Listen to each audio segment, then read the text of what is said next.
Hello, and thank you for taking the time to watch this presentation. I pray that the Holy Spirit will allow the understanding of His Word. So let's pray.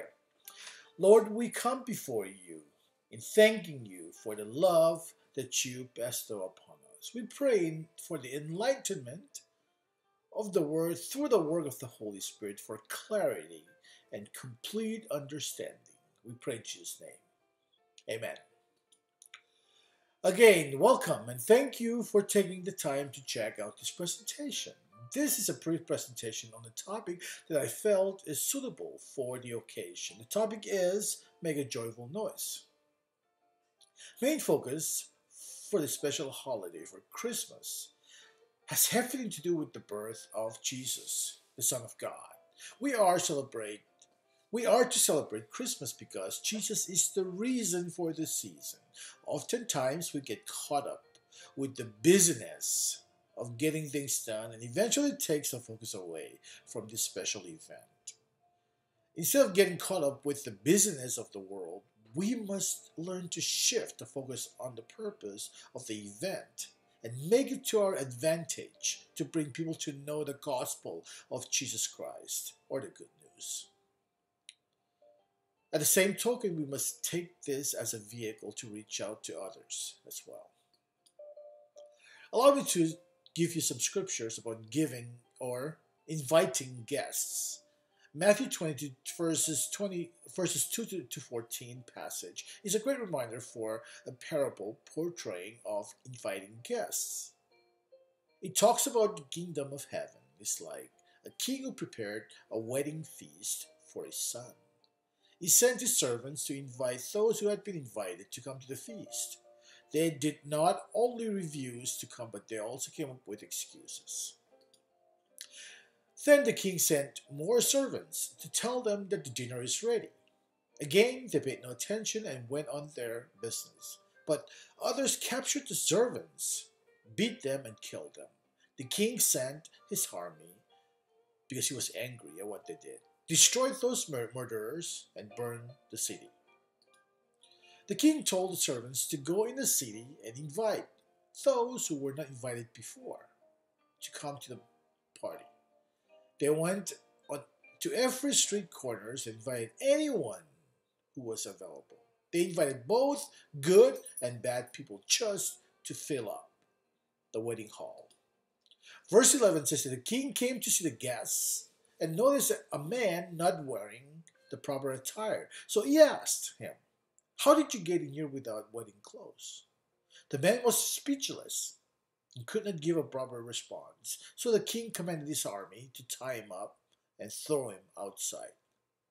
The application here from this parable is that many are invited and a few are chosen. We must also keep in mind that other people see us, formulate opinions on what type of people we are based on what they see.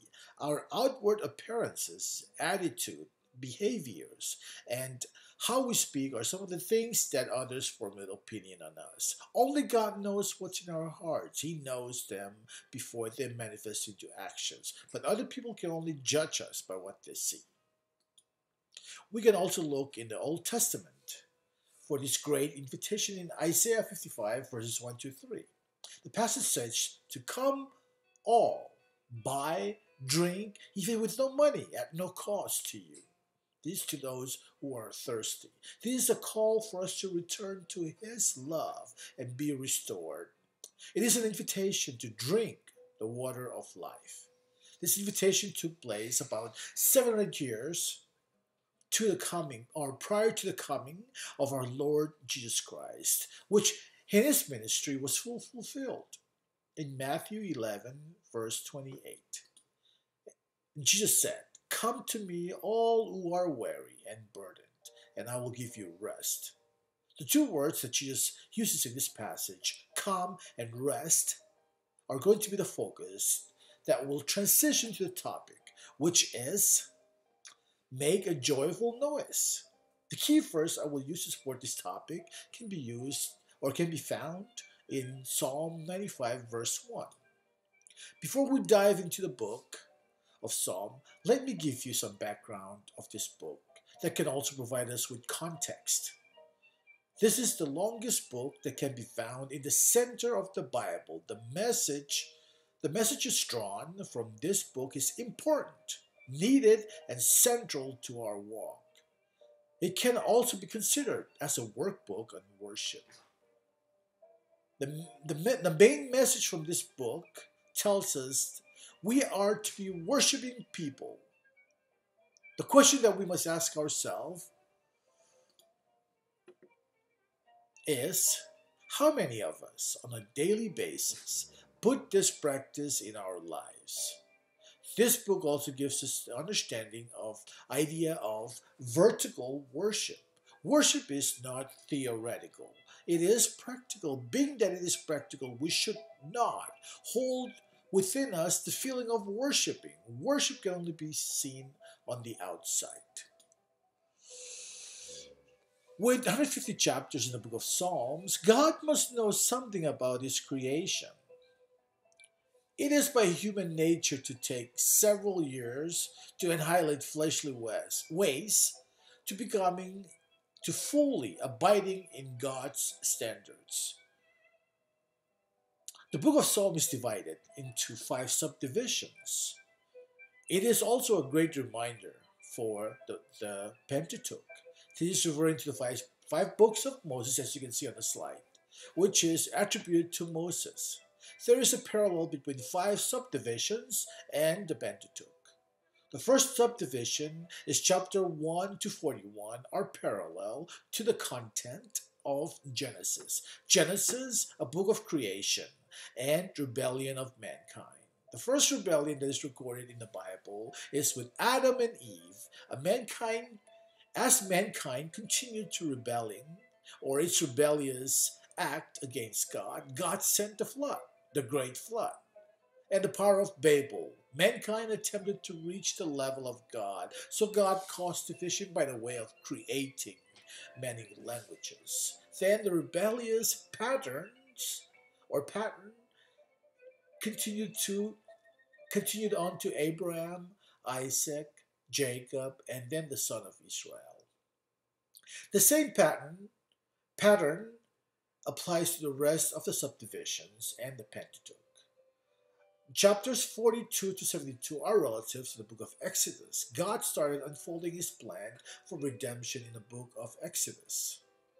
Chapters 73 to 89 are relative to the book of Leviticus. Once redeemed, God's people must learn to have communion with him. And this communion can be found in the book of Leviticus.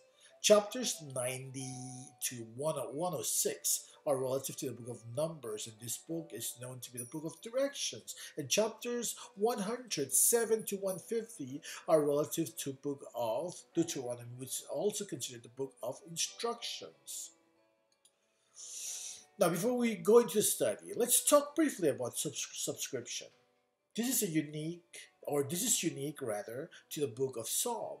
Subscription refers to the authorship and titles of Psalms. Psalms without subscriptions are called orphan psalms. Out of 150 psalms, 34 of them are orphan psalms. And today's scripture reading is one of the orphan psalms. Now, let's look at the topic, making joyful noise. As I mentioned earlier, the key verse can be found in Psalm 95, verse 1. Now, scripture in this presentation is broken up into 2 points. First bullet is let us sing. Under this point, my explanation will focus on answering 2 questions. The first question is what to do, and the second question is why to do it.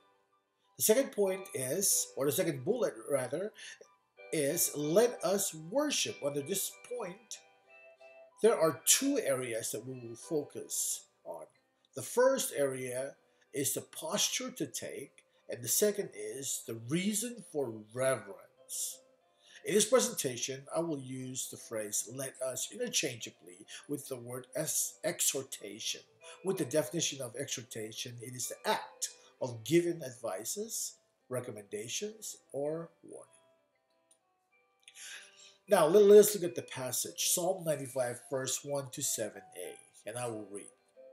Come, let us sing for joy to the Lord. Let us shout out loud to the rock of our salvation. Let us come before him and with thanksgiving and exalt him with music and song.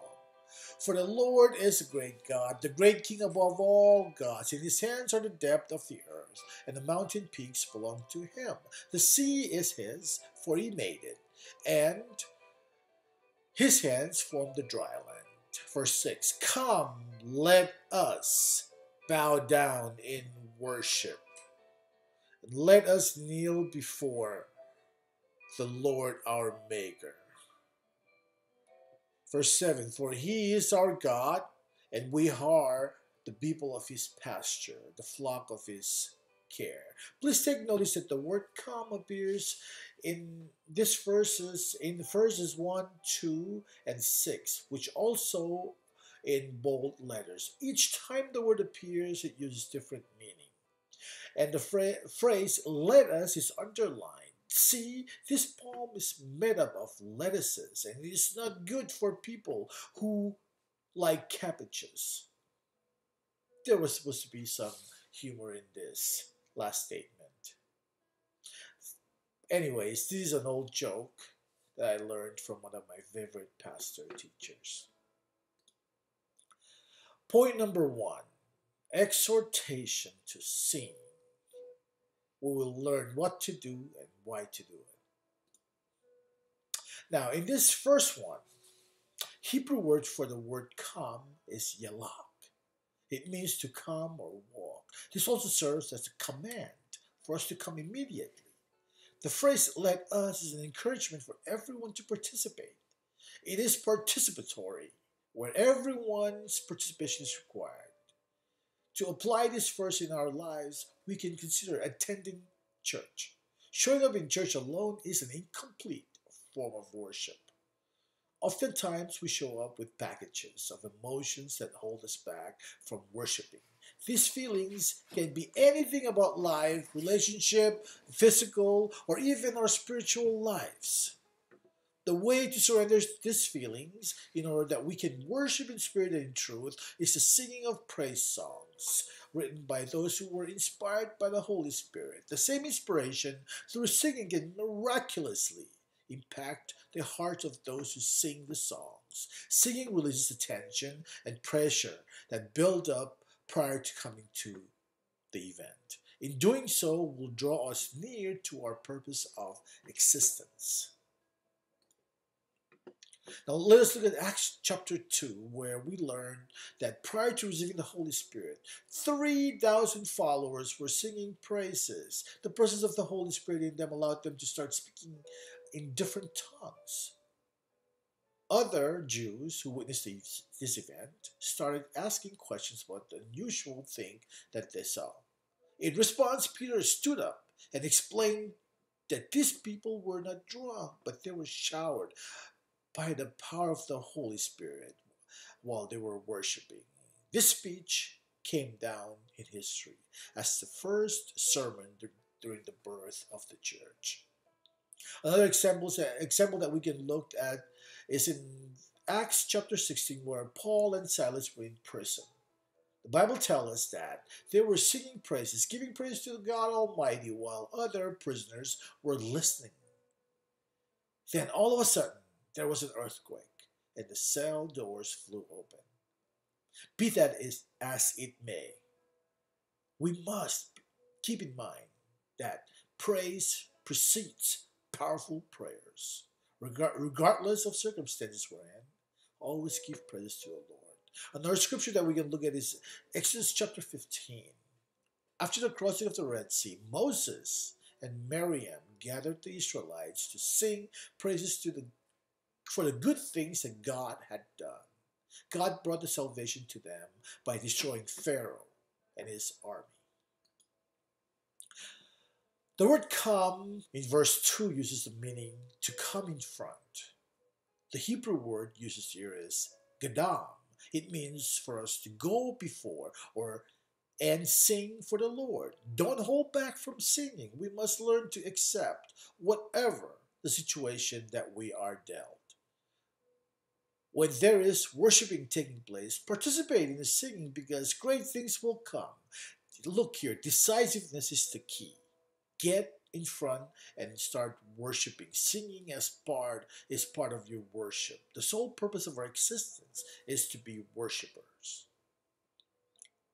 Now imagine standing before God and He asks you, why didn't you worship me when you had the chance to? Think about that. Question of why to do it. The part of verse 3 says that the Lord is great, God of Israel is greater and above all gods. The God of Israel is a great king. The Creator is above all creations. As creations, we are subjected to the Creator, oftentimes as creations from a Creator. We pay more respect to one another, other creations, than to the Creator Himself. He created us, or He created the highest peak of the mountains and the lowest part of the ocean. With all of His creations, do you think that He might know something about our puny brains? Or the struggles that we go through every day? Of course, God knows what's in our hearts before it manifests into actions or spoken words. Being that He is the Creator with refutable ownership, it gives us all the reasons why we should worship Him. Point number 2, exhortation to worship.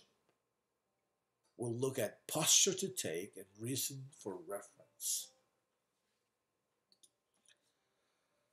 Again, verse 6 starts with the word come. It comes from Hebrew word bo, which means to go out, to enter or come in. Now, think about it. When it's time to worship, we should not just sit in the back and hold back our feelings to worship. Let us get out there, get out of our shells, and express how grateful we want to be. We may not be grateful at the time, but worship anyways, because by doing so will bring gratitude. Singing passionately will bring out the will of worshiping God. Being in tune with worship also brings us in tune with God. For many who do not feel like worshiping because oftentimes we are full of ourselves, the cure for this type of feeling is to get on our knees and bow before the Lord. The key to worshiping, especially when we do feel the urge to, is to bow before Him. True worship is the attitude of the heart, so as to life. It is about the attitude. The bottom line is, when we are in the presence of God, wherever we are, in church, at home, in our private, we must be present with the right attitude to worship with reverence. Verse 7 addresses the reason for reference. Worship is reasonable because of fulfilled promises. Now let's look at Genesis 17:4. God made a promise to Abraham that he will be the father of many nations. And through the nation of Israel, Messiah, Emmanuel, God with us, will come. As we can see today, that promise has been fulfilled, along with many other promises. One of the promises is a special relationship that we have as children of God who are adopted to His kingdom. The example that the Bible uses is the relationship between a shepherd and a flock of sheep. The great shepherd is Jesus, and we are the sheep. One would say, why not pick a different type of animal? Well, see, look, I have a Great Dane, which is called a gentle giant. And I love this dog. This is awesome. But not even a Great Dane. It is humbling to know that Christians are like sheep. Sheep requires guidance, a lot of it. Oftentimes, this type of animal is considered to be stupid. To further illustrate this point, let us consider a scenario where a flock of sheep is approaching a cliff. Others will follow the first sheep that walks off the cliff unless they are redirected. The purpose of the shepherd is to subtly tap on the side of the sheep to change direction. There should not be any force or whipping required. Sheep's survival relies on the shepherd, and so as Christians. The guidance is the Holy Spirit.